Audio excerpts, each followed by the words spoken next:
I have another thing to say.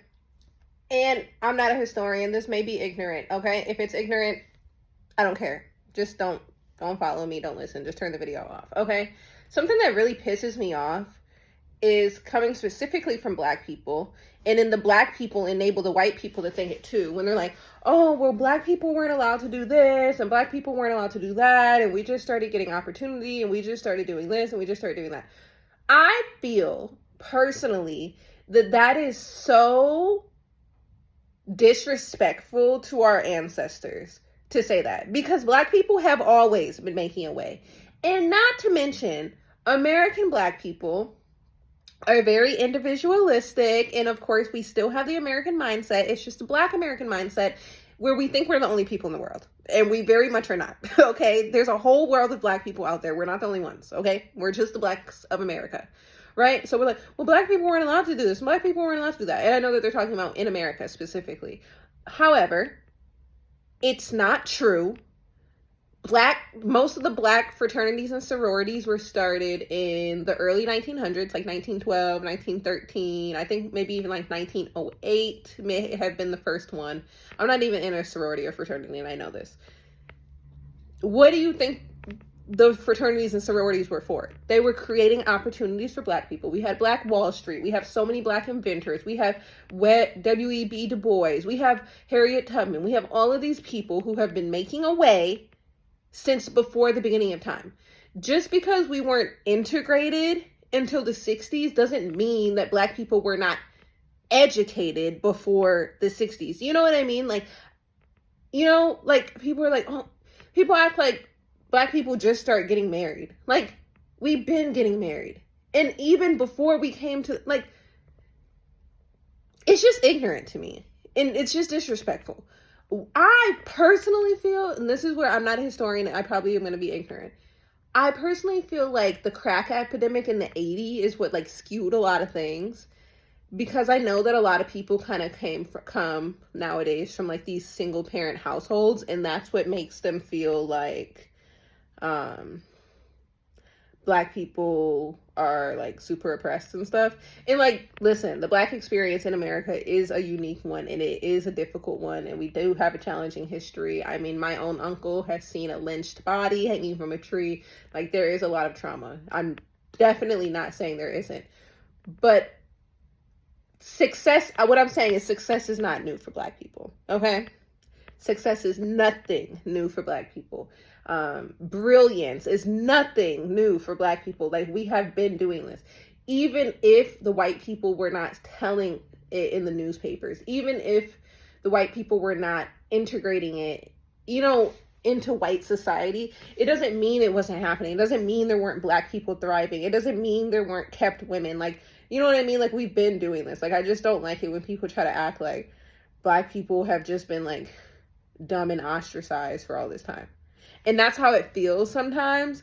And then like, it makes me cringe when, because, you know, black people are always like, we're oppressed, we're oppressed, we're oppressed. And I don't like them speaking over that. Like, I literally rebuke that in the name of the Lord. And then white people would be like, yeah, you know, as a black woman, people, you know, as black women have it so hard, black women have so hard, blah, blah, blah, blah, blah. And I don't like them speaking that over us, especially like, you know what I mean? Like, because it's giving like savior complex, is giving I'm better than you, but I acknowledge that must suck for you. You know what I mean? Like, sucks to suck type vibes. And it's just like, no. Just because we were separated doesn't mean we were inferior. We've never been inferior. This is coming from someone who literally grew up around all white people. Like, I've always been better than you. I know.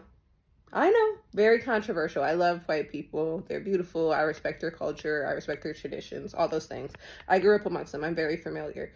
But like, I never felt like they were more beautiful than me. I never felt like they were better than me. I never felt anything like that. I just felt like they were different than me, you know? So I feel like sometimes black people who grew up around a lot of black people, when you're like really close to it, the grass always looks greener on the other side, but I've already seen the grass isn't greener on the other side. So they're like, oh, well, we just got into white schools like this long ago, and we just did this and we just did that. But it's like, that honestly was probably a bad thing. We probably should have stayed in black schools. Like, HBCUs are some of the best schools in the country. So as black people, I think that we just need to start having a lot more black pride. And I actually even went through this before because, you know, there is a lot of drama in American black society, in American society, period. Like, we have shows like Teen Mom and 16 and Pregnant. Like, that's an issue. Like, that's a huge, huge issue that we have that in like popular TV. So, you know, we have a whole baby mama epidemic. It's really a problem. We have high divorce rates, all of this stuff. And so I did become very critical of our culture, as I should be. And so I felt like I began to idolize like African culture and like other cultures, specifically African culture, only because I spent a lot of time around African people. And I felt like they were really proud of their culture, and it kind of made me, and I wasn't as proud of my culture because of shows like Teen Mom and things like that. So, you know, I felt like their culture was better than mine. But then as I got closer and closer and I learned more, I learned that everyone has something. And even with the dowry and all the things that they do in Africa, I know Africa's a big continent. Every country has its own stuff. I know. This whole thing is going to be ignorant. But like, as I got closer to those people and I learned more, like, they still have baby mamas over there. Even with all of the societal systems set up to avoid that, like, they still have baby mamas. They still have children out of wedlock. They still have cheating. They still have wife beaters. Like, you know what I mean? Like, humans are gonna human. Like, it is what it is. You need to just be proud of who you are. Have a little pride, and then allow that pride to make you want to do better and be better for your people, instead of just being so quick to jump shit. You know? Like, oh, my men are broke, so I'm gonna go get a white man. I mean, you can, that's fine, but it's not for me. It's not for me. I just had this big, I mean, I always knew this, but I felt like I just recently had this experience where I'm like, now I'm gonna stand 10 toes down. Like, I always knew I wanted to be with a black man, but then like when other people would like kind of like argue it or have like a different viewpoint, I would be like, oh, you know, I'd be like a little rocky on it. But no, now I'm 10 toes down, like 10 toes down. No, this black woman will be with a black man, like, period. Like, what else? Because nobody's better than me. And so why would I not be with somebody who's like me?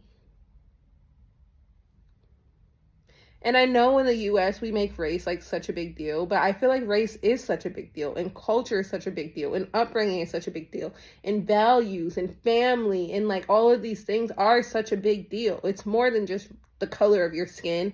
It's like literally who you are and where you come from. It's just, it gets deep. It gets deep. I have a lot of thoughts right now. I don't know what I'm going through, but I needed to share it. Yeah. And then a little note on that, like not how people, but I feel like a lot of conversations I have with black people, they try to make it seem like black people stuff is ghetto stuff. You know what I mean? Like, especially nowadays, like, I feel like people act like black culture is like hip hop culture. Like, I hate the whole thing, like, oh, like, you're gonna get your black card revoked. And it's just like stupid pop culture stuff. Like, if you haven't seen all the episodes of Martin, you're gonna get your black card revoked. Like, black culture is not hip hop culture. Black culture is not, you know, like TV culture. Like, you know what I mean? Like, let's talk actual black history. Let's talk actual like black greatness. Like, the great black people, the Martin Luther King, he wouldn't be watching whack shows like Martin. Okay, let me not call Martin whack. But like the Dave Chappelle show, like all of these like comedy, haha, making fun of black people shows, stereotyping black people shows, music that calls black women bitches and hoes, excuse my French. But like, you know what I mean? It's just very ghetto. I don't like associating black people with ghetto-ness. Like, white people are ghetto, Asian people are, like, there's ghetto, like, ghetto is just a way of being. Like, everybody's ghetto. Like, we all have ghetto moments. And I love a good ghetto time sometimes. Like, don't get me wrong. But, like, it's just so gross and weird when I hear black people acting like black is ghetto. Or, like, when someone does something ghetto, it's, like, cultural appropriation or something. Like, no, our culture is not just ghetto. Like, I hate that.